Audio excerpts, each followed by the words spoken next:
Bonjour à tous, bienvenue dans votre émission à l'Université du Message, une émission qui sera publiée sur plusieurs plateformes en ligne. Je parle de nouvelles tendances qui nous offrent ces services. Ces derniers temps, Branham Info, Média Univers, Planète Malachi 4, Message Prod, Média Kentucky et plusieurs plateformes que nous n'avons pas su citer dans cette introduction.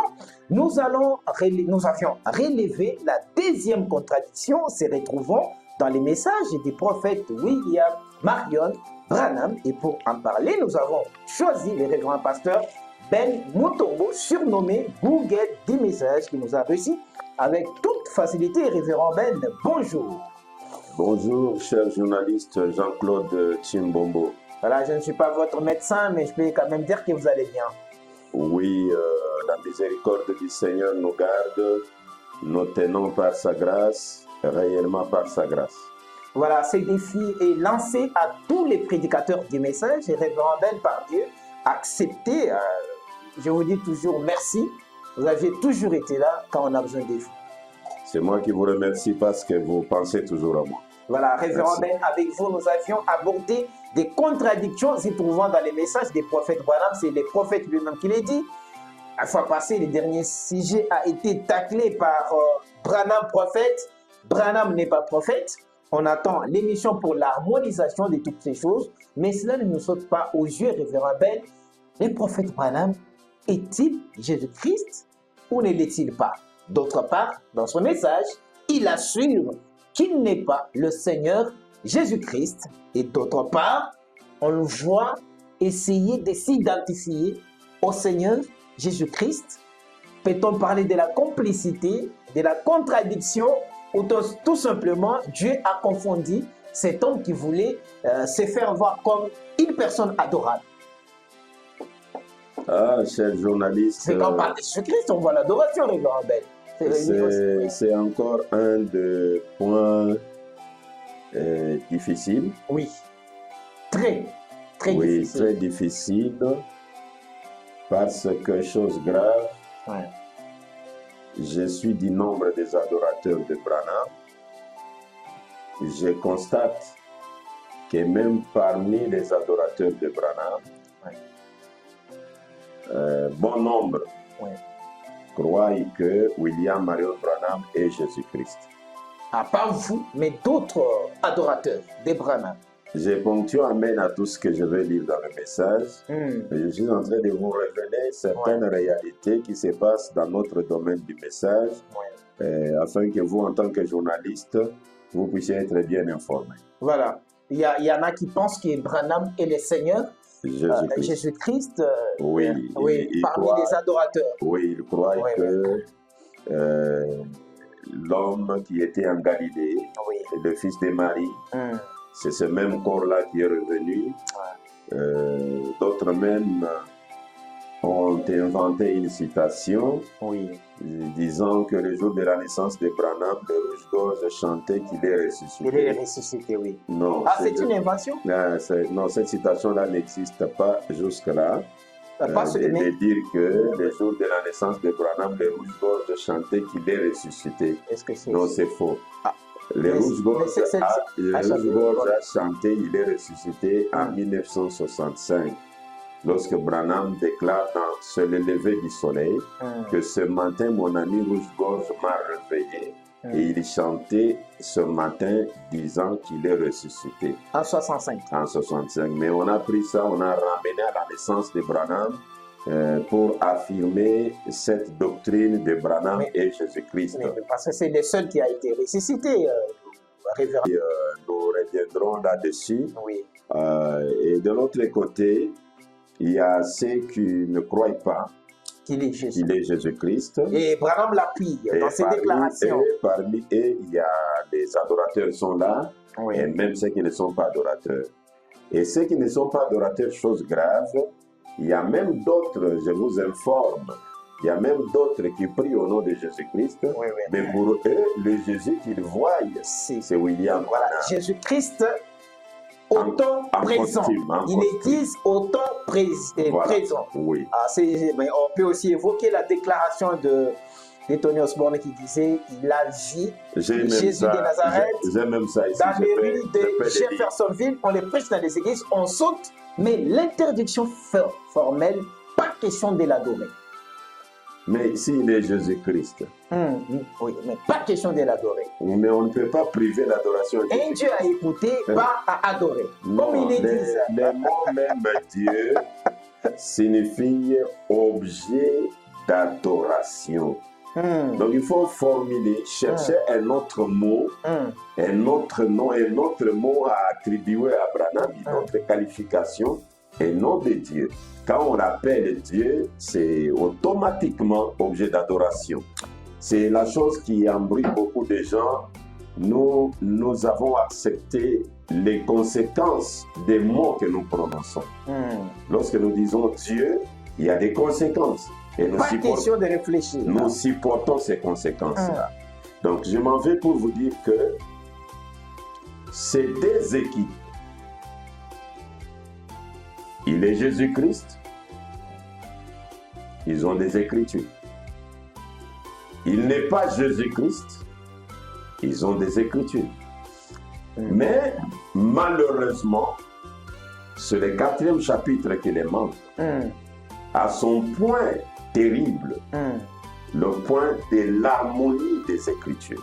Donc, déjà, Pasteur Ben, vous confirmez que le prophète Branham s'est contredit sur cette affaire de Jésus-Christ. Donc, vous croyez que Branham a déclaré du haut de la chaise qu'il n'est pas Jésus-Christ, et autre part, il l'est dit, il les confirme ou il l'avoue. Je voudrais que vous puissiez répéter mes termes. Je ne dis pas que Frère Branham s'est contredit. Mais ce sont des contradictions, révérend. Je dis Frère Branham semble se contredire selon la vision de plusieurs. On vous les concède alors, mais tout simplement, et maintenant, moi, dans la lecture des j'arrive pour montrer aux gens que ce que vous pensiez être la contradiction, ce n'est pas la contradiction parce qu'il y a l'harmonie des Écritures. Le message, c'est un jeu de puzzle. Oui. Donc vous voulez faire... Il a partagé les choses. Donc vous voulez faire revenir tous ces gens qui ont quitté les messages de Branham à cause des contradictions. Ils doivent revenir, il n'y a pas de contradiction. Parce que vous harmonisez toutes ces Écritures. Ils sont partis par manque d'harmonie. Nous devons revenir à l'harmonie des Écritures et on va démarcher. Je commence par confirmer que Branham n'est pas Jésus-Christ. Ok, avec Branham à l'appui. Je lis. Je suis dans Apocalypse chapitre 5, première partie, communément appelé serpent écrasé. Je lis 2 paragraphes, 24 et 25. Et s'il y a quelque chose que j'ai toujours désiré être, et que dans mon cœur je désire être, c'est être un véritable serviteur de Jésus-Christ, mon Seigneur et Sauveur. Je désire que mon témoignage soit pur, nettement clair, comme quoi j'ai tenu bon malgré toutes mes erreurs, et que je l'ai aimé de toute façon, de tout mon cœur ce matin, et que je l'ai aimé de tout mon cœur. Ce matin, je l'aime de tout mon cœur. Et pour cette raison, je suis contraint de dire que je quitte le ministère. Je suis contraint. Contraint. Car il y a quelque chose qui s'est élevé parmi les gens. Cela m'a amené à le faire. C'est-à-dire que j'ai été retiré de mon rang de ministre ou de frère et on me prend pour Jésus-Christ. Mais c'est clair. Très ainsi, on me prend et cela me donne l'étiquette infamante d'antichrist. Et je préférerais le rencontrer comme un lâche plutôt que le rencontrer comme un antichrist et être rejeté loin de lui. Ça, c'est direct. Noir sur blanc. J'ai été déplacé de mon rang de ministre pour être appelé Jésus-Christ. Et ça frappe ceux qui adorent au nom de Jésus, mais regardant Branham que c'est lui Jésus. Dans ces temps de la fin, Dieu s'est révélé, pas en robe, en cravate. Regardez, il est bien cravaté, il est à calvitie. Ceci frappe les adorateurs de Branham qui croient que Branham est Jésus-Christ. Mais qu'on met détruit ce tabernacle, le révérend Bell, directement avec une citation. Les Écritures s'imposent et on doit dire Amen. La deuxième citation. Je peux même commencer à chaque point, donner même 5, mais il y en a beaucoup. Oui. Deuxième citation. Apocalypse au chapitre 5, deuxième partie. Prêché le 18 juin 1961 à Jeffersonville, Indiana, USA. Les paragraphes 231. Je désire poser une question. Personne n'a besoin de le répéter plus loin.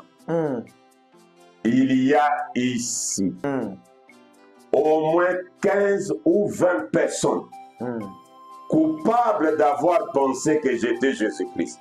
Coupables d'avoir pensé que j'étais Jésus-Christ. Ah là là là là. Comment ont-elles pu le faire? Je leur en voulais. Ah bon? Jusqu'à ce que je découvre, Dieu m'a dit que c'était un esprit. Un esprit qui poussait les gens à croire que William Branham était le Seigneur Jésus-Christ. Or, ces hommes croient chacune de mes paroles. Ces hommes qui disent ça. Les pasteurs disent qu'ils croient fermement de tout son cœur. Mais s'il les croit fermement de tout son cœur, il devrait dire que Branham est Jésus-Christ. En cravate. Mais nous avançons. En calvitie. Nous avançons. Or, ces hommes croient chacune de mes paroles. Et je leur ai dit, comment pouvez-vous dire que vous me croyez alors que je vous dis, alors nous sommes allés à la parole. Branham avec ses 15 ou 10 personnes autour d'une table. Nous sommes allés à la parole et ils commencèrent à comprendre. Ils dirent, assurément, nous ne vous avons pas cru. Sinon, nous aurions écouté ce que vous disiez. Voyez-vous cela? Branham a discuté avec ceux qui croyaient qu'il est Jésus-Christ. Il est allé avec eux dans les Écritures pour leur prouver ce que vous dites là. Regarde ce que dit la parole. Et aussi ils ont dit, mais frère Branham, quand vous dites ça, regarde ce que dit la parole, regarde comment toi tu es, regarde. Ils ont discuté sur ça. La chose que beaucoup de prédicateurs n'aiment pas, ils me fuient comme un fantôme. Vous savez ce qu'ils sont en train de se dire au moment de visualiser cette émission? Oui. Ils disent que Branham était le tabernacle dans lequel le Seigneur Jésus-Christ habitait. Écoutez maintenant ça. Oui. Je pense que ça va répondre à ce que vous dites là. Oui. Question-réponse numéro 4. Prêché le 30 août 1964 soir à Jeffersonville, Indiana, USA. La question 409e. Et les paragraphes, c'est les paragraphes 120. J'ai dit d'abord la question. Frère Branham, une sœur a fait environ 1300 km pour venir au tabernacle. Et elle a dit qu'elle croyait que vous êtes Jésus-Christ incarné. Mais pour Jésus incarné, il a soulevé ça. Il a soulevé ça. Oh mon Dieu. Frère Branham, une sœur a fait environ 1300 km pour venir au tabernacle. Et elle a dit qu'elle croyait que vous êtes Jésus-Christ incarné. Veuillez en parler. Elle était très impatiente de dire un peu aux autres ce qu'elle pense. Moi, je peux quitter déjà cette émission.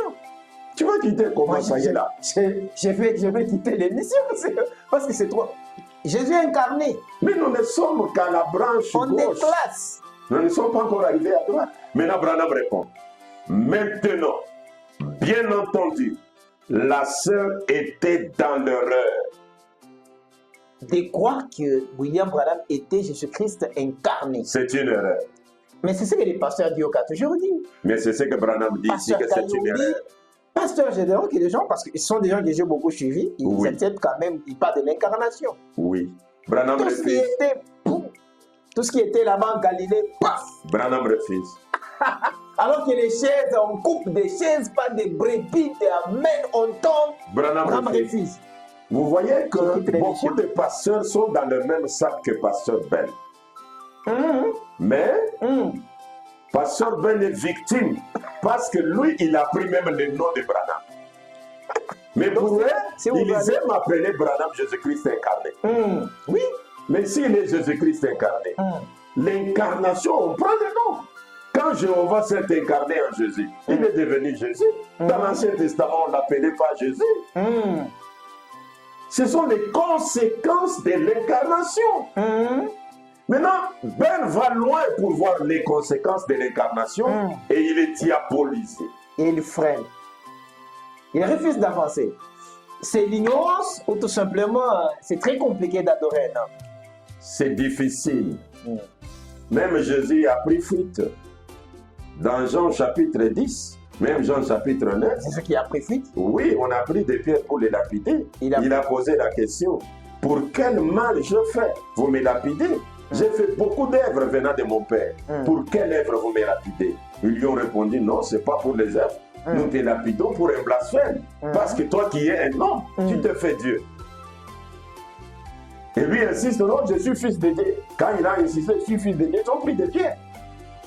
Et il a fui. Dans la Bible, Jésus a pris fuite. Il a pris fuite, oui. Oui, il a pris fuite. Pas de Jésus incarné.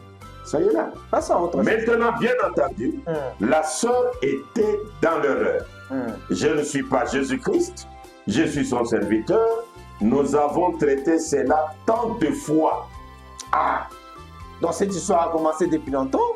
Depuis longtemps. Ah, moi qui croyais venir avec une matière nouvelle. Non, c'est pas nouvelle. Écoutez encore ça. Exposé des 7 âges de l'Église. La page 320. Je voudrais faire encore une comparaison entre le messager prophète de la Odyssée, c'est-à-dire Branham, et Jean. Le messager prophète qui a précédé la première venue de Jésus, à l'époque de Jean, les gens ont pris ces derniers pour le Messie. Jean chapitre 1er, verset 19 à 20. Voici le témoignage de Jean.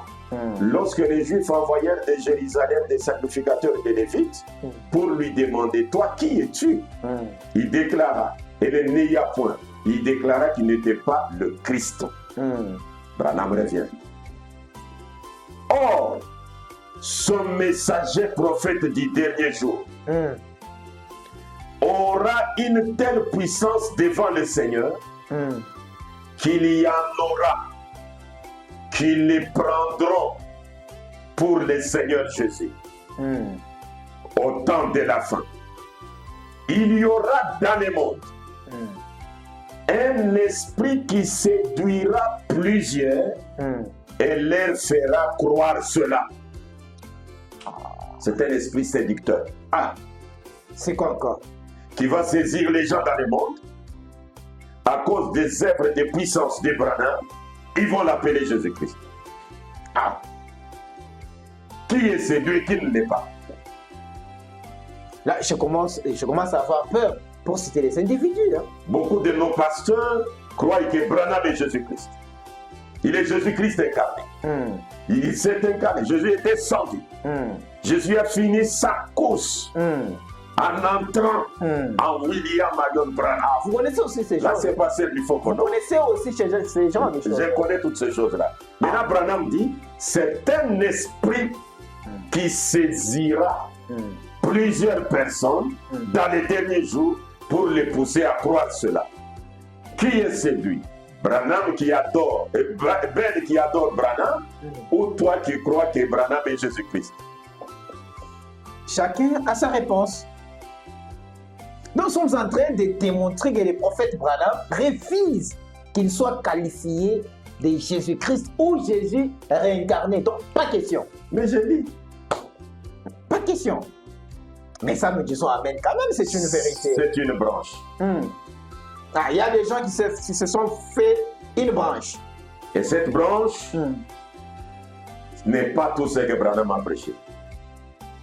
Il y a encore une autre branche.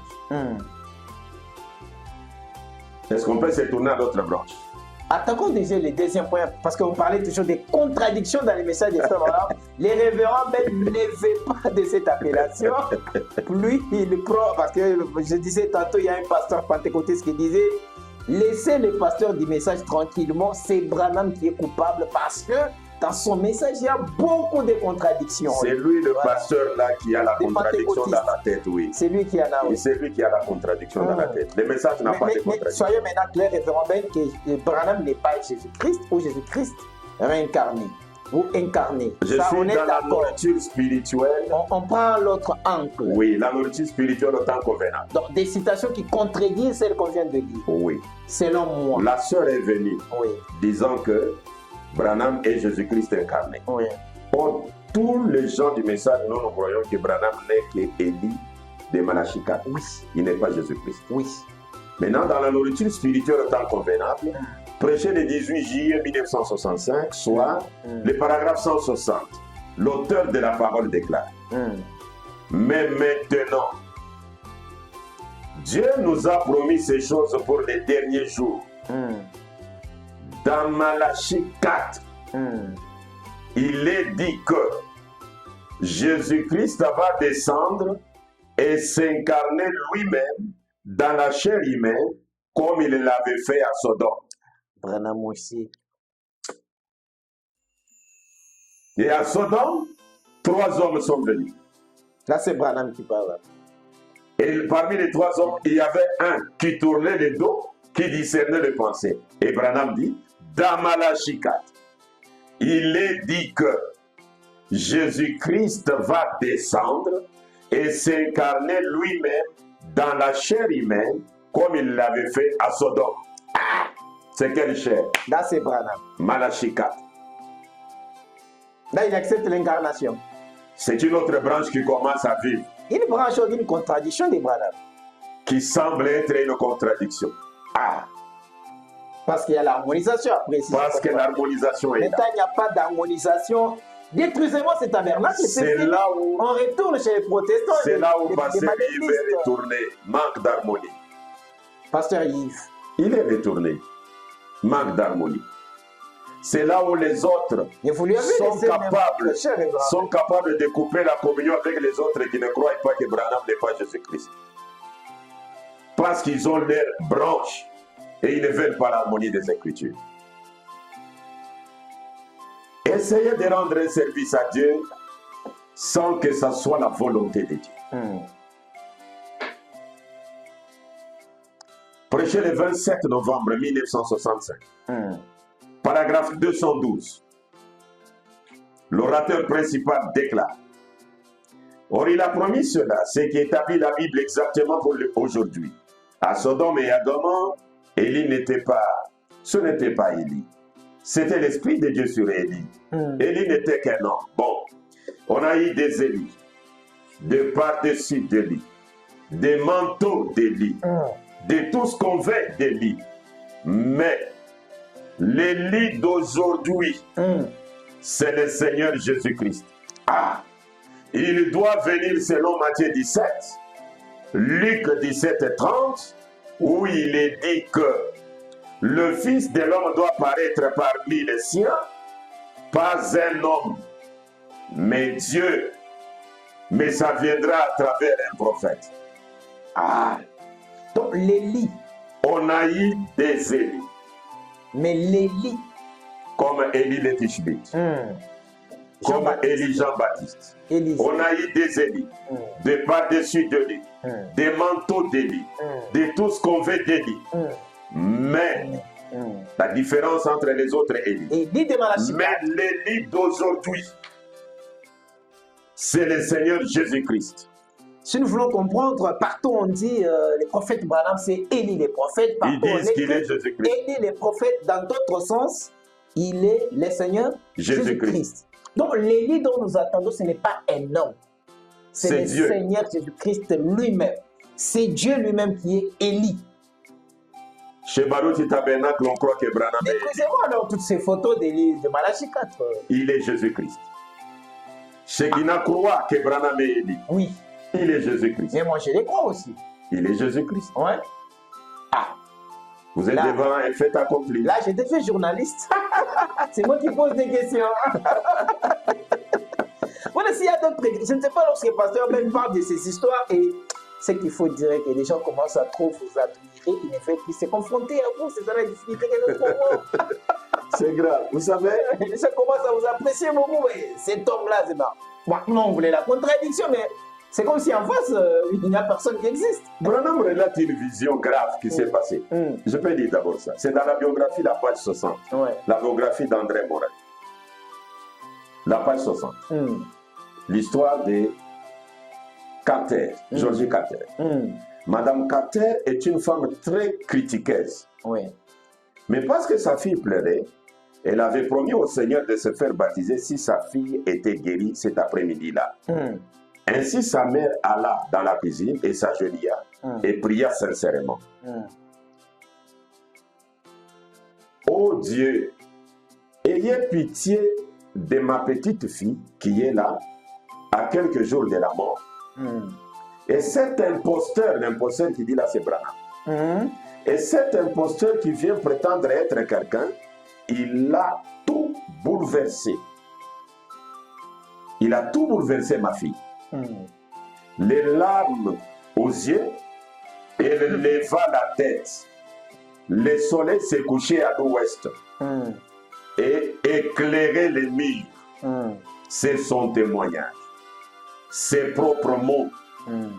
Elle dit qu'elle vit une ombre venir vers elle. Elle pensa que c'était sa fille qui entrait dehors.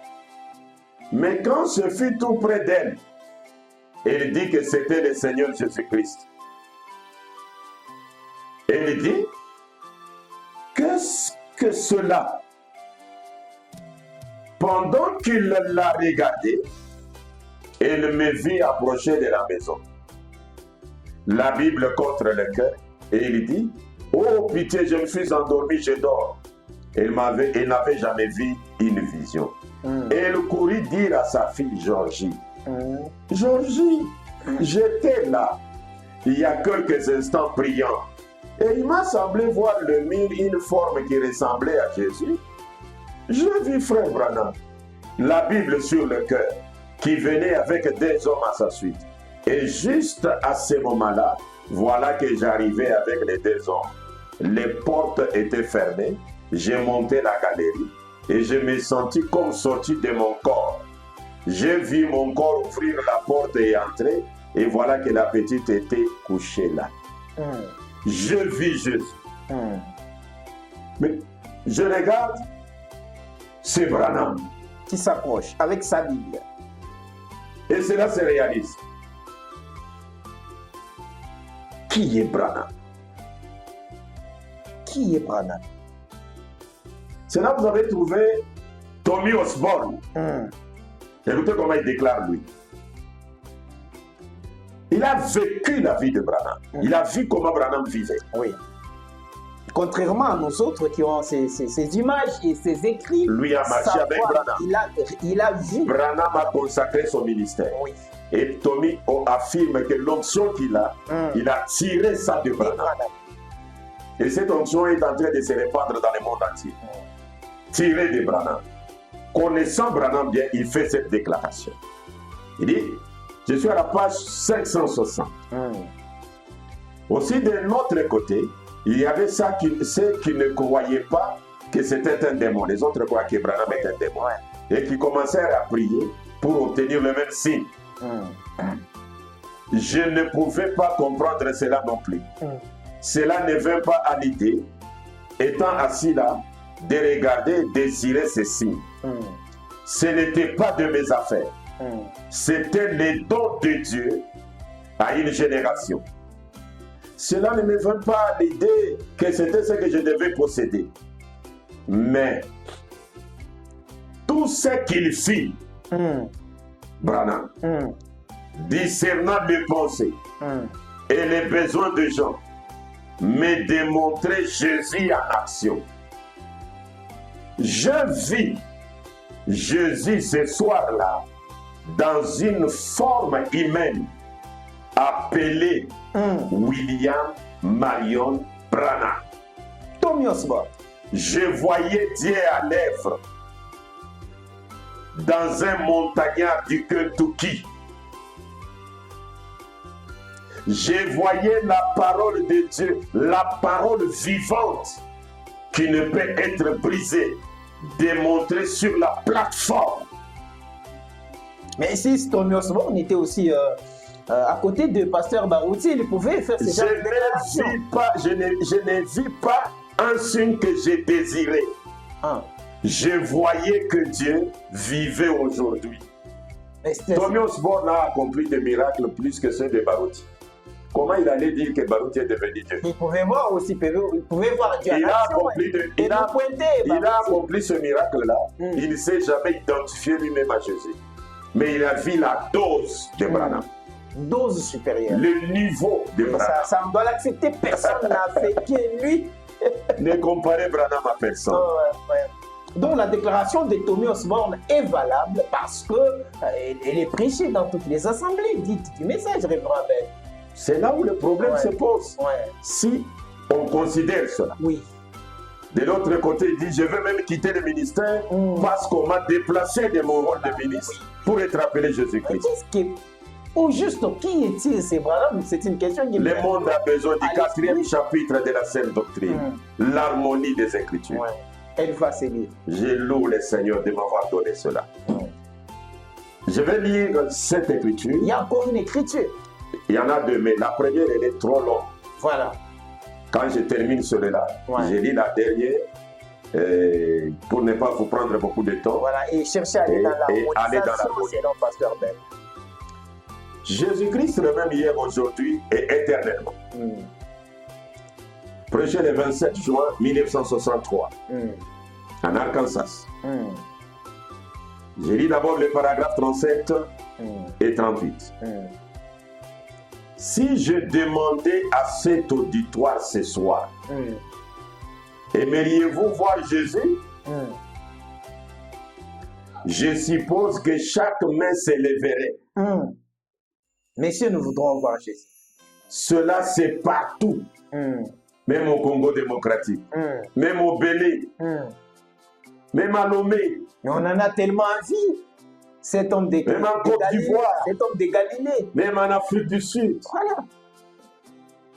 Même en Suède, son nom en Suisse, suscite toujours la curiosité. Les États-Unis d'Amérique, partout, même au Brésil. Si je demandais à cet auditoire ce soir, aimeriez-vous voir Jésus? Je suppose que chaque main se lèverait. Cela, c'est partout. Nous l'aimons. Eh bien, alors je pose cette question. Alors pourquoi ne pouvons-nous pas les voir? Si la Bible dit qu'il est le même hier, aujourd'hui et pour toujours, s'il est le même, pourquoi nous ne pouvons pas les voir?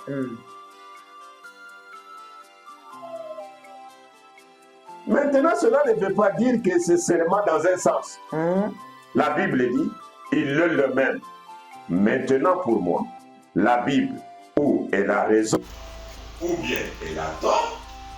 Maintenant, si cela n'est pas la parole inspirée de Dieu, alors je ne sais pas que quoi. Soit la Bible a raison, nous voyons Jésus, parce qu'il est le même. Soit la Bible a tort et on ne le voit pas, on va commencer seulement à expliquer. Paragraphe 57.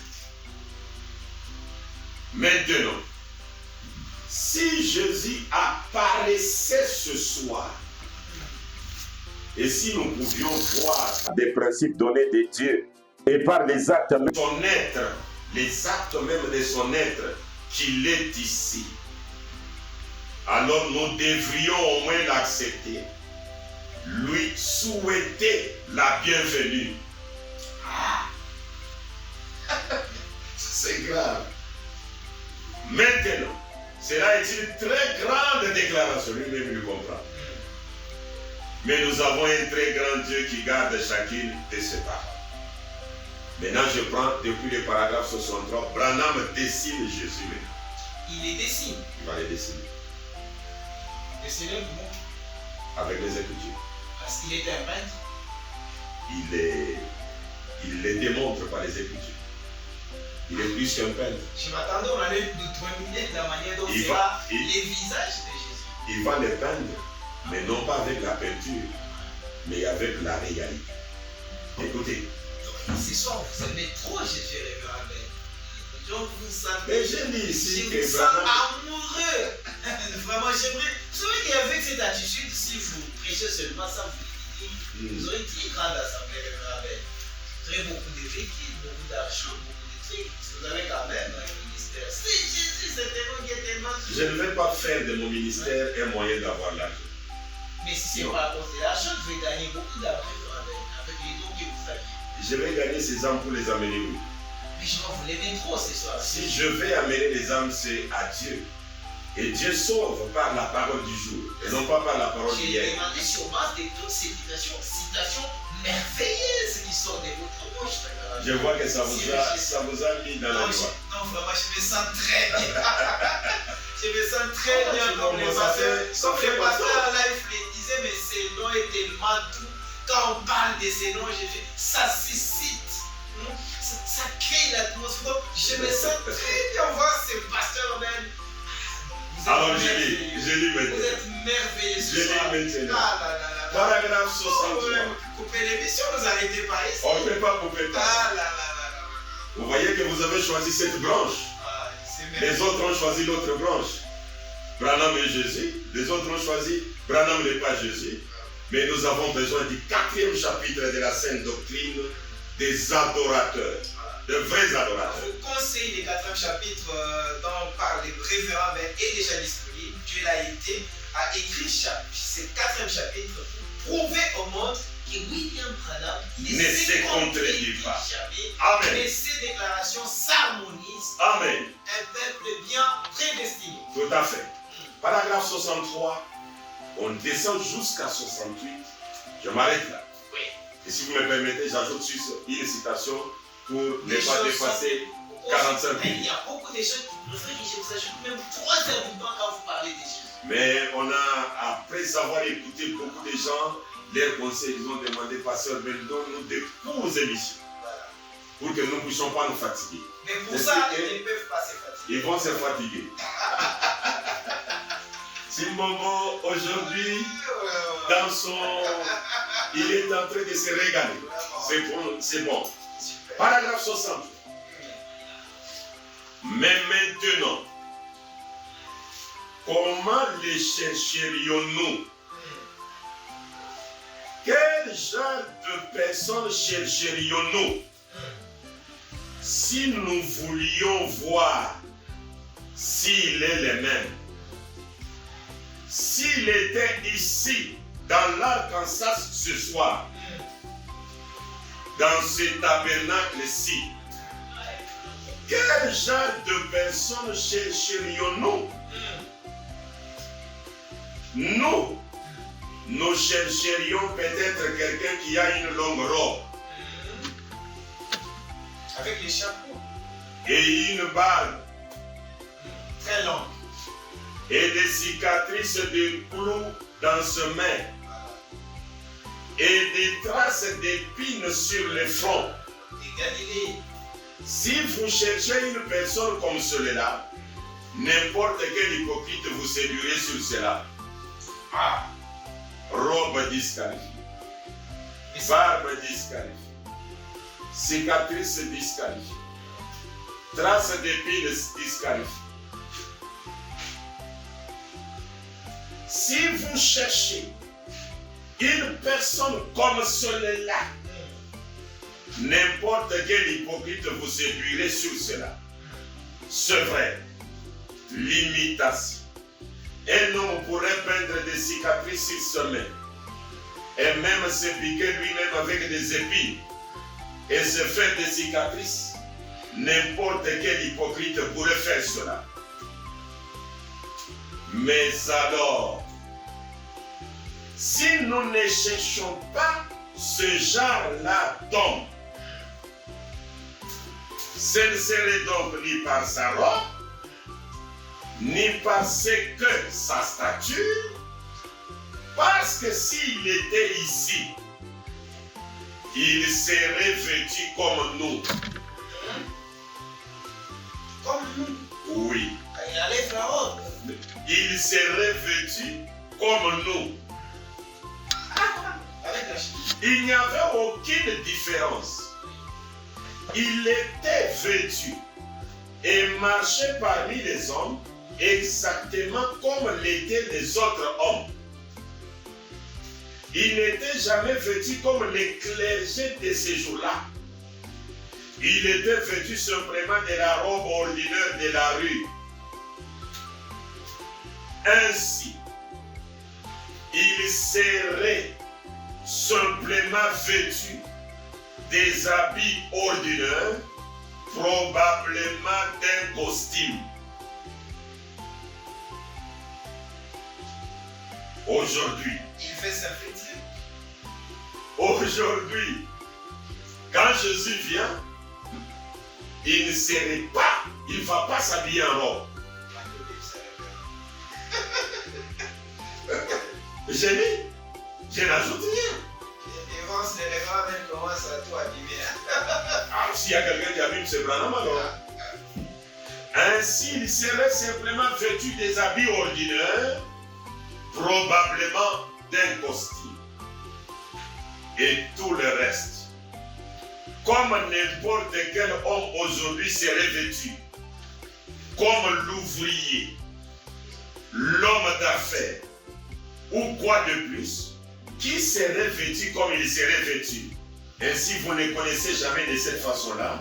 Vous ne connaissez jamais par une forme de statue qu'il fit grand détail, mince, petit détail, lourd, ou non, nous ne connaissons pas, ainsi ne les connaîtrez-vous jamais. Mais je dis ce qu'il serait. S'il est ici aujourd'hui, il serait la parole de Dieu. C'est cela exactement qu'il était et qu'il continue à être. Il est la parole. Non seulement la parole écrite, il est la parole écrite, mais la manifestation de la parole écrite. La manifestation, celle qu'a vu Domino's. La manifestation de la parole écrite. Dieu était en Christ réconciliant le monde avec lui-même. Dieu est la parole, manifestée en chair, afin que ces paroles soient prononcées par des lèvres humaines et deviennent la parole. Et il fut manifesté en chair, c'était Jésus-Christ, Dieu Emmanuel. Maintenant vous dites, est-il la parole? Saint Jean au chapitre 1er nous dit, au commencement était la parole. La parole était avec Dieu, et la parole était Dieu, et la parole fut faite chair et habita parmi nous.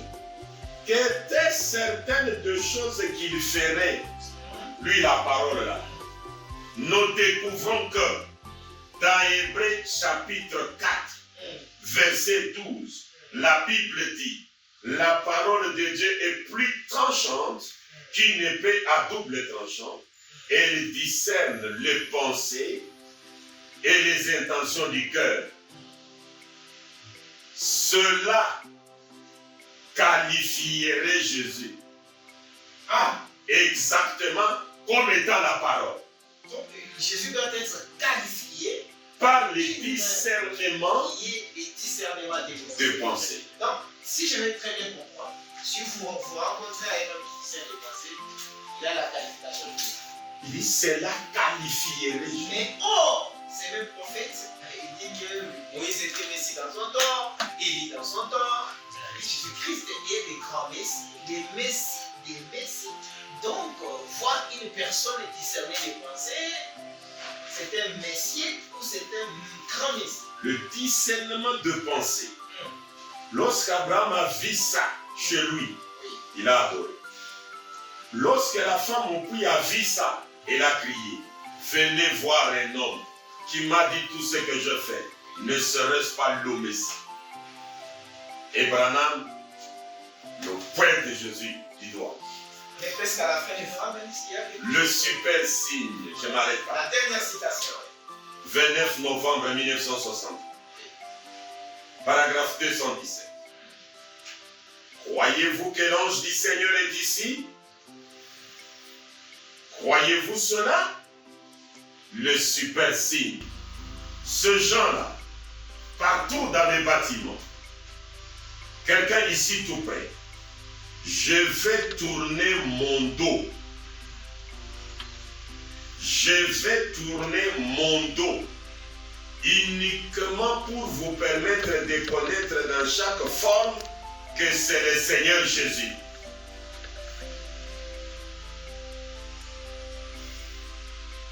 Pas adoré. C'est ce qui me vient toujours à l'esprit. Mais là, c'est un peu compliqué, mais je n'ai pas un peu défi à jouer. J'avais voulu que...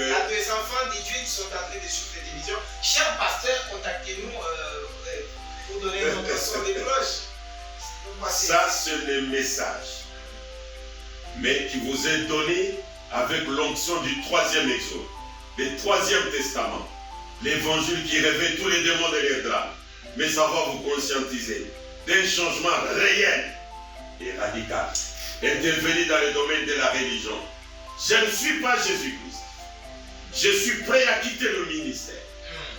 Je vais vous tourner mon dos pour vous prouver que c'est Jésus-Christ.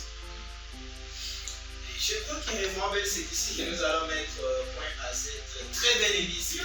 Le peuple a besoin maintenant de l'harmonie. Voilà, on doit harmoniser maintenant toutes ces choses. Est-ce qu'il est Jésus-Christ? Ça vient dans les prochains numéros. S'il est Jésus-Christ, pourquoi il a dit qu'il n'est pas Jésus-Christ? Est-ce qu'il n'est pas Jésus-Christ? Voilà. Mais pourquoi il a affirmé qu'il est Jésus-Christ? Ça revient dans les prochains numéros, je crois. Voilà que ça crée des tabernacles maintenant. Mais il y en a tellement. Des tabernacles. L'objectif. Des tabernacles et des tabernacles. Mais le chapitre 4 de la Sainte Doctrine va nous mettre ensemble. Voilà, nous allons essayer de tout faire pour accéder à ce 4e chapitre tant vanté de Pasteur Ben qui harmonise les citations, de préférence des déclarations ou des citations de prophètes de Dieu, frère. C'est ici que nous mettons un point final à cette émission. Recevez pour vous les référents Pasteur Ben Mutombo, l'œil derrière la caméra, mystère.